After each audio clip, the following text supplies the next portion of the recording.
여러분은 좁은 문과 또 넓은 문에 대해서 많이 들어봤을 겁니다.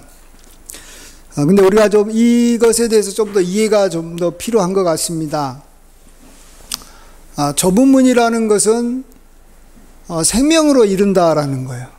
그래서 무조건 사람이 많이 가지 않는 좁은 문으로 가면 내가 잘 되고 생명에 이르겠다, 이렇게 딱 이렇게 단정할 수는 없습니다. 이렇게 소수당이 항상 좋은 건 아닙니다.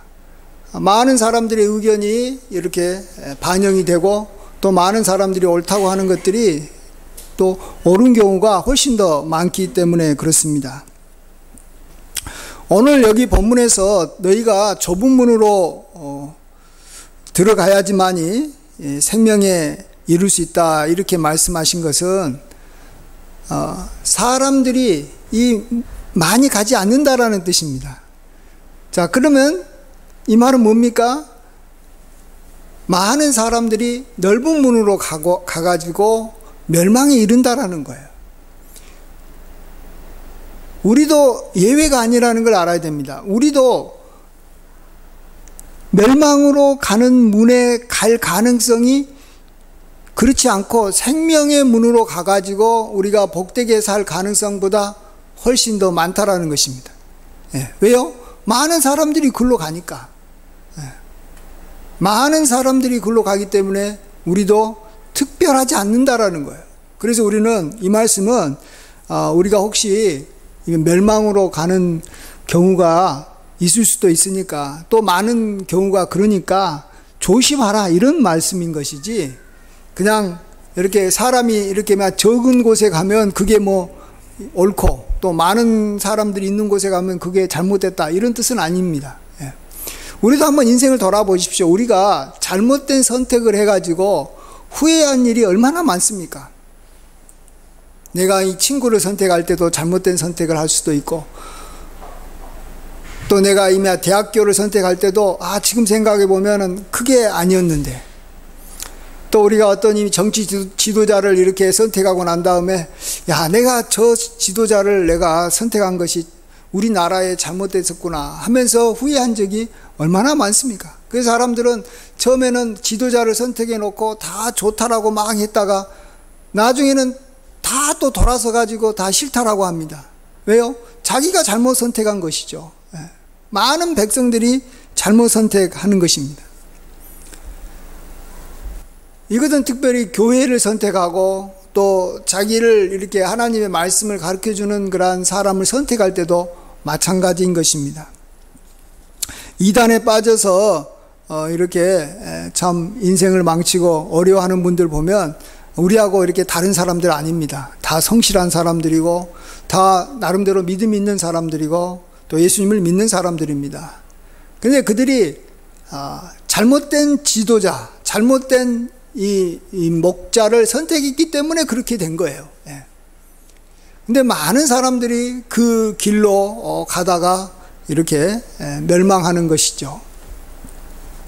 그래서 주님은 이제 그 뒤에 여기 15절부터는 이제 좁은 길과 넓은 문, 또 좁은 문과 넓은 문에 그 이제 이 자세한 내용들이 이제 15절부터 나오는 것입니다. 그래서 이제 본문이 15절입니다. 15절부터 나오는 내용입니다. 거짓 선지자를 삼가라고 합니다.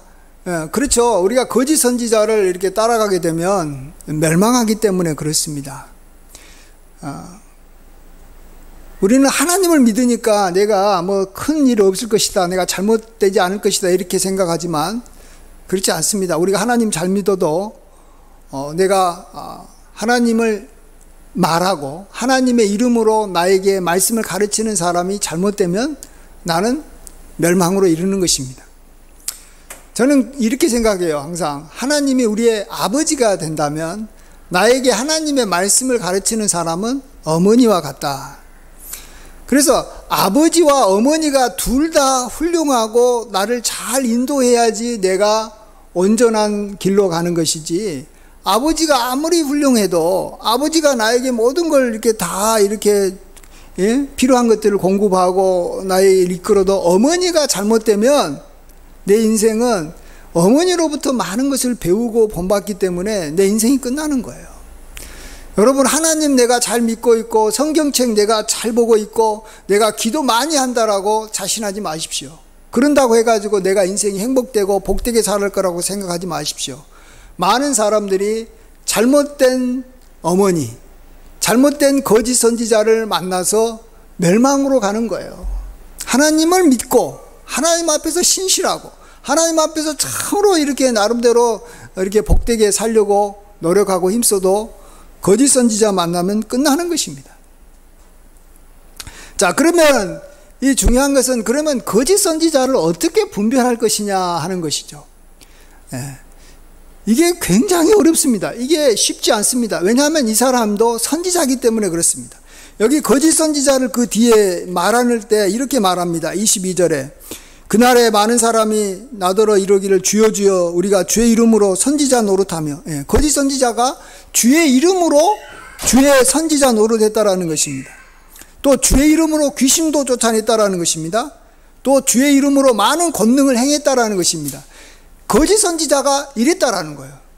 근데 하나님께서는 그들을 보고 불법을 행하는 자들아 하면서 나를 떠나라 합니다. 거짓 선지자들이 그런 자예요. 주의 이름으로 다가오고 주의 이름으로 귀신 쫓고 주의 이름으로 많은 권능을 행하는 자이기 때문에 거짓 선지자를 분별해내는 것이 굉장히 어렵다라는 것입니다. 그래서 많은 사람들이 그를 따라가다가 멸망에 이르는 것입니다. 그리고 거짓 선지자들은 반드시 양의 옷을 입고 다가오게 되어 있습니다. 결코 늑타라는 이리의 옷을 입고 다가오지는 않죠.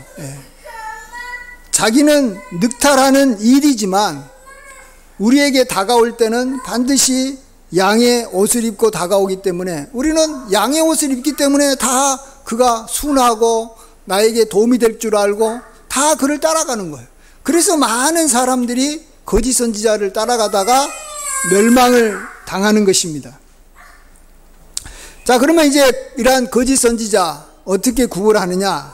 그게 여기 16절에 나와 있습니다. 16절 한번 같이 한 목소리로 한번 읽어 보겠습니다. 시작. 그들의 열매로 그들을 알지니 가시나무에서 포도를 또는 엉겅퀴에서 무화과를 따겠느냐. 이 말이 핵심입니다. 거짓 선지자는 열매로 안다라는 것입니다. 이제 예수님께서는 나무의 비유를 들어주십니다. 좋은 열매가 맺히면 좋은 나무입니다. 포도를 맺히면 좋은 나무지만 못된 열매를 맺히면 못된 나무입니다. 여러분, 이 열매를 통해서 나무는 구분되는 것 같아요. 저희 집이 있는 이 주차장 위쪽에 나무가 있는데 거기에 감나무가 하나 있고 그 옆에 여기 살구나무가 있습니다. 근데 이 감나무하고 살구나무가 겨울하고 봄에는 구분이 잘 안 됩니다. 특별히 겨울에는 이게 어떤 나무인지 알 수가 없어요. 물론 그 나무뿐만 아니라 주변에 있는 나무도 어떤 나무인지 구분이 안 돼요. 그런데 이제 이미 여름이 돼가지고 이제 봄부터 시작해서 여름이 돼가지고 가을이 되면서 열매가 나타나면 그때부터 이 나무가 감나무구나, 이 나무가 살구나무구나 아는 거죠. 물론 이제 처음부터 그 나무를 알고 있는 한 번이라도 이렇게 열매를 봤던 사람은 열매가 없어도 그 나무만 보도 알겠지만 처음 본 사람은 이게 열매를 보기 전까지는 그 나무가 감나무인지 살구나무인지 진짜 구분이 안 돼요. 그렇잖아요. 나무들이 다 비슷비슷합니다. 다 나무의 어떤 여기 이파리 가지고 또 나무의 어떤 이 줄기 모양 가지고 그 나무를 구별해내는 것은 거의 불가능합니다. 열매로 아는 것이죠. 자, 그러면 여기 열매가 뭘까요? 거짓 선지자를 알 수 있는 열매가 뭘까? 많은 사람들이 지금 오해하는 것 중에 하나가 열매가 그 사람의 좋은 인품이다. 또 그가 하는 말이 참 어떠한가 잘 들어보면 알 수 있다. 그의 어떤 외모나 그의 어떤 인상을 통해서 알 수 있다. 그의 삶을 보면 알 수 있다. 이렇게 말을 합니다. 그런데 여기 보십시오. 이 거짓 선지자도 주의 이름으로 나오는 것이고 주의 이름으로 선지자 노릇하고 주의 이름으로 귀신도 쫓고 좋은 일 했지 않습니까? 주의 이름으로 많은 권능도 행했다라는 것입니다. 그렇기 때문에 그 사람을 보고 이 사람이 거짓 선지자인가 아닌가를 알아내는 것은 굉장히 어렵고 불가능한 것입니다. 마치 우리가 나무를 직접 보고 이 나무가 감나무인지 살구나무인지 아는 것은 불가능합니다. 진짜 전문가가 아닌 이상, 또 이전에 이렇게 열매를 보지 않는 이상 바로 보고 알아내기는 어려운 것입니다. 그러니까 우리가 혼동하지 말아야 될 것은 그 사람을 자세히 보고 관찰하면 내가 그 사람이 좋은 사람인지 나쁜 사람인지 알 것이다, 이렇게 생각을 대부분이 합니다. 그래서 판단하기 때문에 거짓 선지자에게 속아서 미혹당해서 많은 사람들이 넓은 길로 가다가 멸망하는 것입니다. 많은 사람들이 왜 멸망하는지를 알아야 됩니다. 그 사람을 보고 판단하겠다라는 거예요. 그 사람을 만나보고 그 사람의 말을 들어보고 판단하겠다라는 거예요. 절대로 그렇게 안 됩니다. 왜 그러죠? 그 사람은 항상 양의 탈을 쓰고 오는 늑대이기 때문에, 양의 탈을 썼기 때문에 양으로 보이는 것입니다. 사기꾼은 반드시 우리에게 굉장히 좋은 말을 하고 은혜로운 말을 하고 덕스러운 말을 합니다. 절대로 사기꾼이 거짓말을 하거나 우리에게 속이는 거거나 처음에는 절대 그렇지 않습니다. 처음에는 희생적이고 처음에는 굉장히 온유하고 굉장히 우리에게 은혜로운 말을 하지, 독한 말을 하거나 아주 이렇게 막 남을 비난하거나 이 저주하는 말은 절대 하지 않습니다. 그렇기 때문에 그 사람을 보고 그 사람이 하는 말을 보고 판단하겠다 그러면 거의 실패하는 거예요. 거의 안 되는 거예요. 그렇게 해가지고 그래서 사람들이 다 멸망하는 거예요. 자, 그러면 주님은 열매를 보고 거짓 선지자를 이렇게 분별해라 그러는데 그 열매가 뭔지가 중요합니다. 열매가 뭡니까? 아까도 말씀드렸지만 열매가 그 사람의 인격이나 그 사람의 말이나 그 사람의 살아가는 삶의 수준을 절대 말하는 게 아닙니다. 열매라는 것은, 보십시오. 열매라는 것은 그 나무가 오랫동안 자란 다음에 최소한 4, 5년 정도 지난 다음에 열매가 맺히고 그 열매는 반드시 이제 때가 되면 떨어지게 돼 있습니다. 그래서 열매는 그 나무의 것인가 동시에 열매는 그 나무하고 또 상관이 없게 됩니다. 겨울이 되면 반드시 열매는 떨어져서 나무만 홀로 남게 됩니다. 그러다가 다시 또 봄에 열매가 맺히기 시작해가지고 여름에 자라서 가을에 추수해가지고 또 열매는 떨어져 나갑니다. 열매는 나무이면서 나무에 속한 거면서도 절대로 이 열매는 나무는 아니라는 거예요. 나무하고 열매는 구분된다는 거예요. 그러면 이 열매가 뭐겠습니까? 우리가 사람을 볼 때 그 사람의 열매는 뭐겠습니까? 성경에는 그 사람의 열매의 가장 대표적인 게 뭐냐 그러면 그의 자녀라고 말합니다. 자녀는 부모에게 속해 있으면서도 부모하고 언젠가는 떨어져 있고 또 독립적이 되어 있습니다.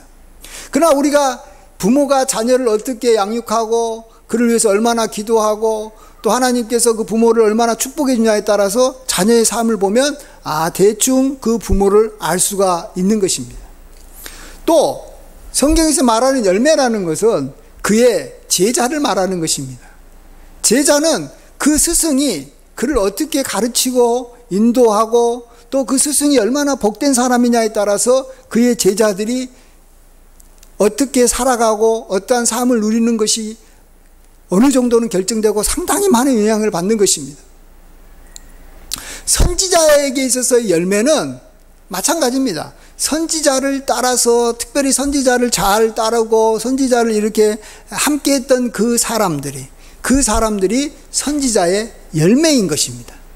그러니까 열매는 그 사람에게 속하고 있는 것처럼 보이지만 또 나중에는 떨어져 나가가지고 독립된 존재가 열매인 것이지, 절대로 열매를 보고 그 사람인가 보다 이렇게 딱 똑같이 보면 안 됩니다. 그 사람을 보고 특별히 그 사람을 보고 그 사람이 이것이 바로 열매구나 생각하면 안 됩니다. 그 사람의 말을 들어보고 그 사람이 이런 사람이구나 라고 판단하면 안 됩니다. 그 사람의 말은 열매가 아닙니다.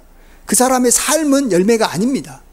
그 사람의 제자, 그 사람의 자녀, 그 사람을 따르는 사람이 열매라는 것입니다.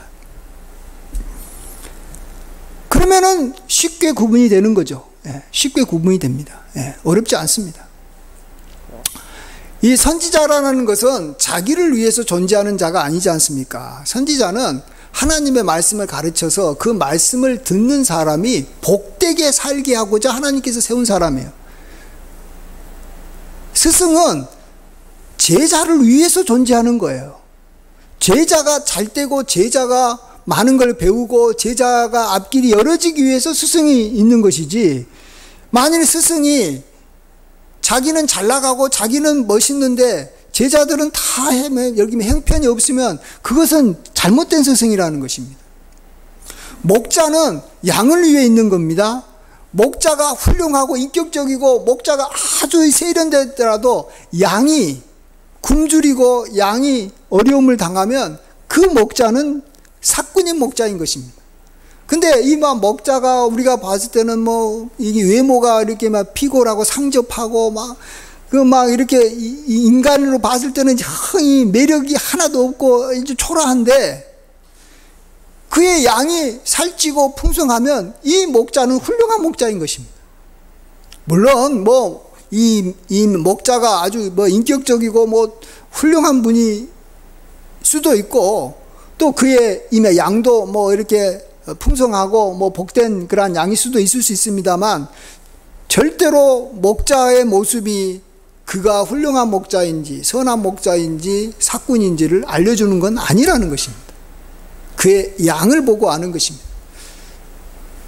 교회 목사님도 마찬가지예요. 어떤 분이 이렇게 이 목사님을 보면 교회 가가지고 이제 내가 어느 교회를 갔다가 선택해야 될 것인가를 볼 때 목사님의 설교를 들으려고 그래요. 맞아요. 목사님의 설교가 어느 정도 영향을 안 미치는 건 아니죠. 그러나 설교는 아닙니다. 설교는 열매가 아니에요. 열매는 그 설교를 들은 성도, 교인들이 열매인 것이죠. 그래서 교인들의 삶을 관찰하고 교인들이 하나님 앞에 복을 받고 교인들이 복되고 거룩한 삶을 살면, 그 교인을 이끌어가는, 그 교인에게 설교하는 목사님이 그래도 하나님께서 기뻐하시는 목사구나, 이렇게 알 수 있는 것입니다. 그래서 어떤 이 교회를 이렇게 선택하고 어떤 이 목회자를 선택하는 것이 이렇게 쉽지는 않다라는 겁니다. 그 교인들, 또 그 교회에 대한 소문을 우리가 오랫동안 들어보고 가까이서 확인해 보는 그러한 과정과 절차가 있어야지만이 그 목사님에 대해서 평가가 이루어지는 것이지, 절대로 그 목사님의 설교를 듣고 평가하면 절대로 안 되는 것입니다. 여러분 이거 아셔야 됩니다. 절대로 말 듣고 평가하면 안 됩니다. 아까도 말씀드렸지만 사기꾼은 말은 너무 잘합니다. 왜 말 듣고 평가하면 거의 8, 90%는 틀리는 거예요. 설교 듣고 평가하면 8, 90%는 틀리는 거예요. 근데 우리 많은 교인들이 설교 듣고 평가하고 그 어떤 목사님의 어떤 인품을 보고 평가하기 때문에 결국은 다 자기가 잘못된 길로 가는 거예요. 잘못된 길로 가서 망하는 거예요.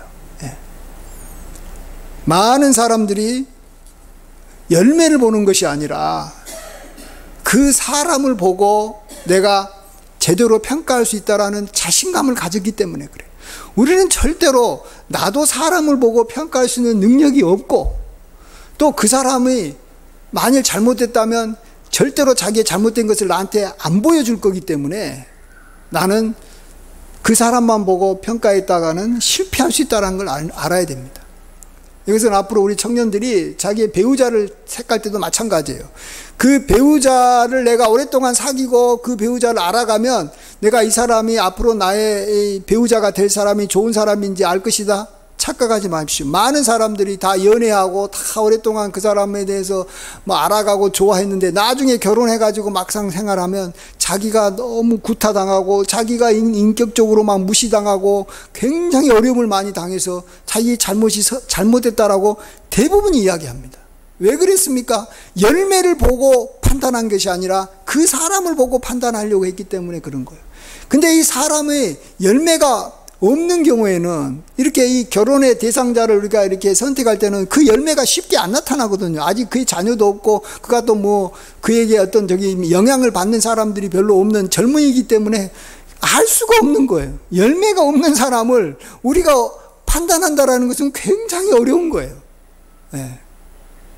참 어려운 거예요. 그래서 참 훌륭한 배우자를 만나고 멋진 배우자를 만나고 신실한 배우자를 만난다는 것은 사실 열매가 없기 때문에 제가 봐서는 거의 어렵다고 볼 수밖에 없어요. 그냥 하나님께 열심히 기도하고 어쨌든 그의 사람에 대한 어떤 뭐 주변 사람들의 어떤 적인 평가를 우리가 잘 들어봐야 돼요. 그래서 잘 모르겠으면 그냥 그 사람의 가족을 그냥 보는 거예요. 잘 모르겠으면 그의 부모를 보고, 왜냐하면 그 여기가 열매를 맺히게 했던 그 나무가 되는 것이 부모니까, 또 그 나무에는 또 그 열매가 맺히고 또 그 열매가 자라면 또 나무가 되기 때문에 그냥 옛날에는 잘 모르겠으면 그 집안을 그냥 봤어요. 그러니까 훨씬 더 그게 그 사람이 누군가, 특별히 나의 배우자를 선택할 때는 그 집안 사람을 보는 것이 훨씬 더 평가하기가 좋은 거예요. 그 사람만 보고 평가하기에는 너무 자료가 적은 거예요. 그것도 하나의 평가의 기준이 되겠지만 절대로 그거 갖고는 절대로 판단하기가 어렵다라는 것을 아셔야 됩니다. 제가 지금 말씀드린 이 열매를 보고, 특별히 그 사람의 제자, 그를 따르는 사람, 그에게 영향력을 강력하게 받고 있는 사람, 그의 교인, 이 사람들을 우리가 자세히 봐야 됩니다. 왜냐하면 나도 결국 그를 따르게 되면 나중에 그를 따르는 사람의 한 사람일 뿐이에요. 내가 뭐 특별하지 않습니다.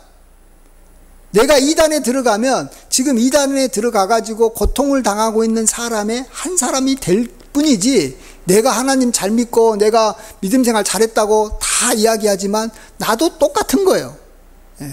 지도자가 누구냐에 따라서 그의 삶은 그냥 끝나는 거예요. 저 북한 보십시오. 북한의 지도자는 김정은입니다.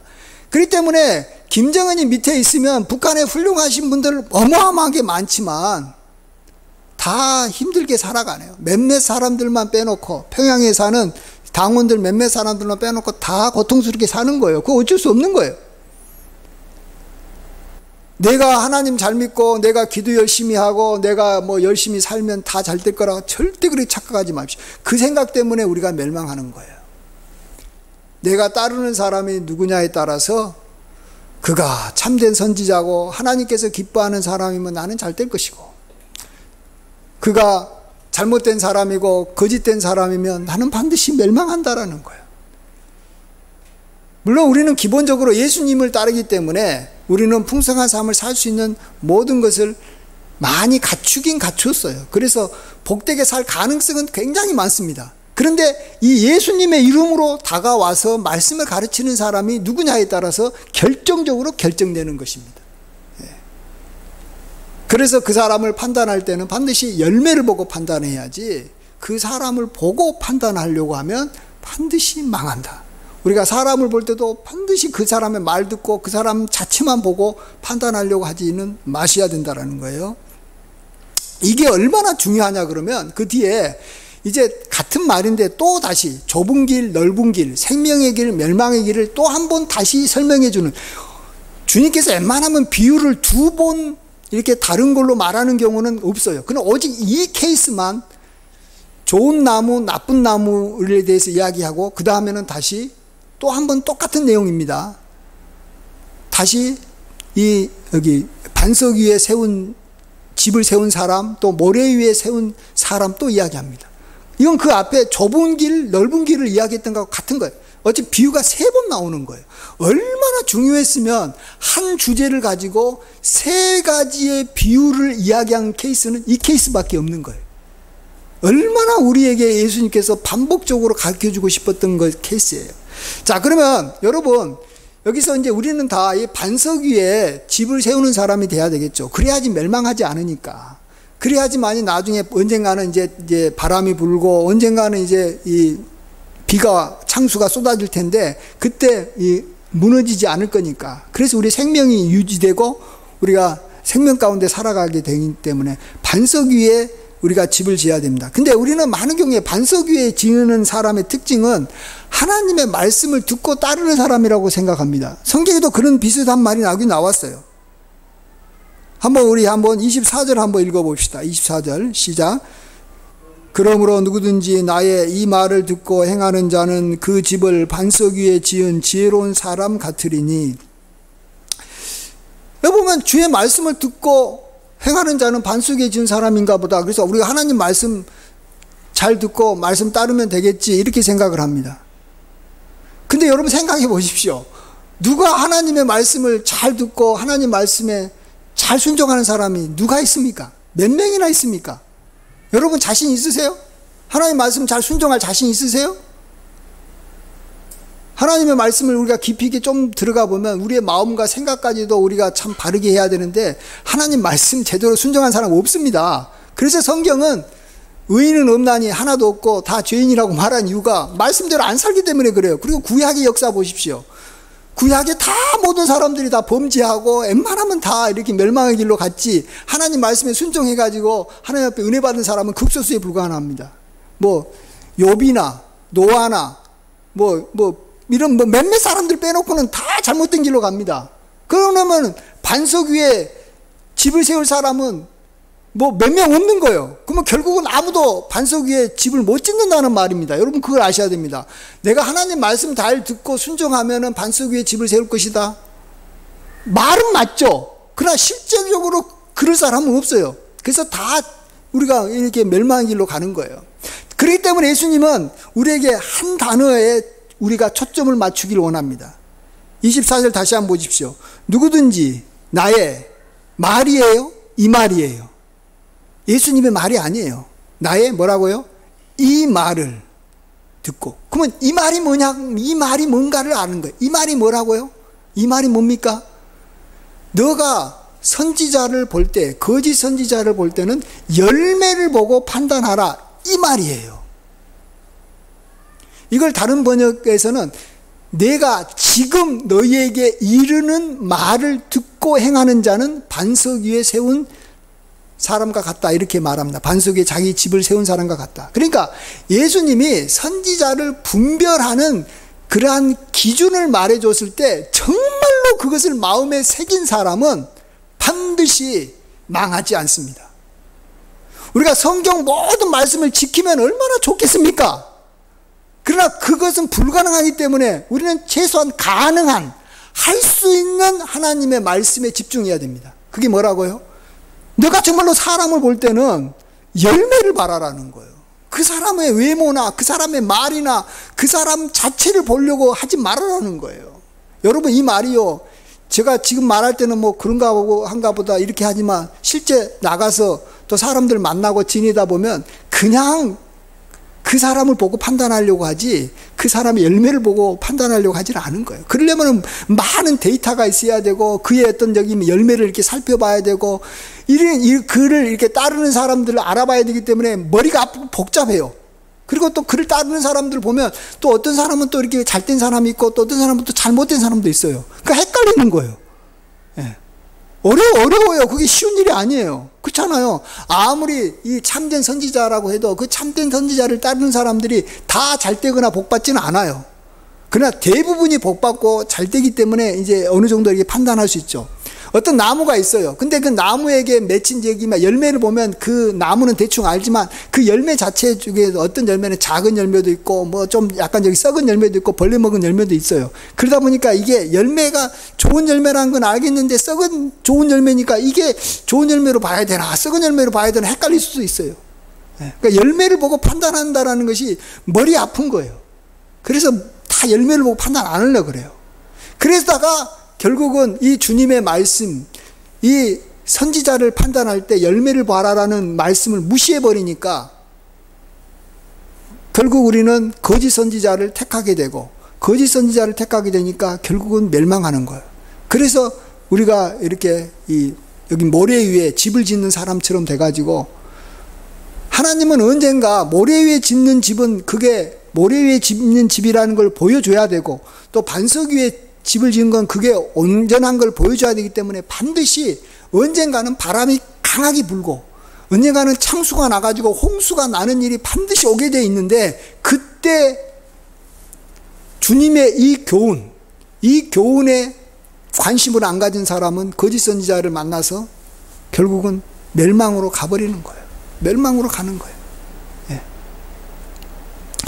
그래서 우리가 다시 한번 참 주님께서 이 세 가지 비유나 들면서 좁은 길, 좁은 문, 넓은 문, 또 뭐 좋은 나무, 또 나쁜 나무, 그 다음에 또 이 반석 위에 세운 집, 또 모래 위에 세운 집, 이 세 가지 비유를 들면서까지 우리에게 거듭거듭 말씀해 주신 이 교훈, 사람은 볼 때 그의 열매를 보고 판단하라. 그 열매는 그의 성품이 아니다. 그의 말이 아니고 그의 어떤 삶의 어떤 스타일도 아니고 그 사람이 가르치는, 그 사람에게 직접 영향을 본 사람들이 삶인 것입니다. 저도 이 김삼환 목사님을 제가 늘 이렇게 따르고 그분의 제자인데, 저는 김삼환 목사님을 보고 훌륭하기 때문에 따르는 것만은 아닙니다. 그 사람의 삶을 보면 어떨 때는 좀 마음에 안 든 경우도 있고, 뭐 좀 이렇게 사람들이 그 사람의 인격에 대해서도 비난하기도 합니다. 그러나 제가 왜 김삼환 목사님을 따르는지를 알아야 됩니다. 김삼환 목사님을 따르는 성도들의 일반적인 삶이, 그들의 모습이 굉장히 자유롭고 굉장히 의욕적이고 하나님으로부터 복을 받는 분들이 굉장히 많기 때문에 그런 것입니다. 저는 만약에 김삼환 목사님이 저에게 아주 잘해주고 저에게 인격적으로 대해주고 저에게도 막 많은 선물도 주고 또 뭐 저에게 앞길을 막 열어준다고 할지라도 김삼환 목사님을 따르는 명성교회 교인들의 삶이 풍성하지 못하다면 저는 안 따를 겁니다. 왜요? 나도 언젠가는 명성교회를 따르는, 김삼환 목사님을 따르는 명성교회 교인 중에 나도 한 사람일 뿐이지 내가 특별한 사람이 아니에요. 내가 김삼환 목사님을 따른다면. 여러분도 그런 것을 아시고 내가 누군가를 따를 때는 그분이 나에게는 어머니와 같은 존재이기 때문에 어차피 나의 삶에 영향을 많이 미치는 거예요. 그래서 저는 앞으로 내가 복받을 사람인지 내가 잘될 사람인지 못될 사람인지는 저의 믿음을 보거나 뭐 저의 뭐 기도의 양 보거나, 저도 그런 것도 중요합니다만 그것은 미치는 영향력이 내가 따르는 사람이 누구냐에 비하면 별로 안 되는 거예요. 내가 앞으로 멸망될 사람인지 행복할 사람인지, 그건 그 사람을 이끌어가는 그 지도자가 뭐 하나님께서 기뻐하는 지도자면 잘 될 가능성이 많아요. 다윗이 왕이면 그 나라의 백성들은 다 잘 먹고 잘 살 수밖에 없어요. 그러나 다윗이 왕이 아니라 사울이 왕이고 또 뭐 압살롬이 왕이 되면 그 나라 백성들은 앞으로 이렇게 멸망의 길로 가고 있는 것이지, 그가 아무리 뭐 나름대로 성실하게 살고 뭐 착하게 살고 어렵게 살아도 그 지도자의 영향을 안 받을 수가 없는 거예요. 그래서 나는 훌륭한 지도자를 따르고 있다, 진짜로 하나님이 기뻐하는 사람을 따르고 있다, 그러면 자신의 장래에 대해서 걱정하지 마십시오. 저는 저를 바라보고 또 하나님을 바라보고 내 장래에 대해서 걱정하는 게 아니라, 저는 내가 따르는 지도자가 누구냐를 보고 나는 걱정할 수도 있고 안 할 수도 있고, 그것이 온전한 우리의 장래를 바로 보는 그러한 시야인 줄 믿습니다. 아주 오늘 말씀이 이렇게 좀 우리가 잘 이해하시고, 정말로 어쨌든 우리가 주님을 따르는 삶은 풍성한 삶이 돼야 되는데, 그 다음으로 중요한 것은 주님의 말씀을 전하는 사람이 누구냐에 따라서 우리의 삶이 결정된지, 내 자신에 의해서 결정되는 건 아니에요. 우리가 이런 것을 잘 기억하셔서 여러분 어쨌든 좋은 열매를 많이 맺고 정말로 생명의 길에 이르고 어떠한 환난과 풍란이 와도 무너지지 않는, 그래서 생명 가운데 풍성하게 사는 은혜가 넘치시길 간절히 축원드립니다. 아멘. 아버지 하나님, 우리가 주님의 교훈에 정말로 집중하게 도와주시옵소서. 오늘 듣고 잊지 않도록 도와주시옵소서. 선지자는 그 사람의 어떤 그 사람 자체를 보고 평가하는 것이 아니고 그의 열매를 보고 평가할 수밖에 없는 것은, 내가 그의 열매가 될 수 있기 때문에, 내 삶이 행복해야 되기 때문에 아버지 우리가 열매를 보고 평가할 수밖에 없다라는 것을 알게 하여 주시옵소서. 주님께서 도와주실 줄 믿사옵고 그래서 풍성하게 사는 삶을 살게 해주실 줄 믿사옵고 존귀하신 예수님의 귀하신 이름으로 기도하옵나이다. 아멘.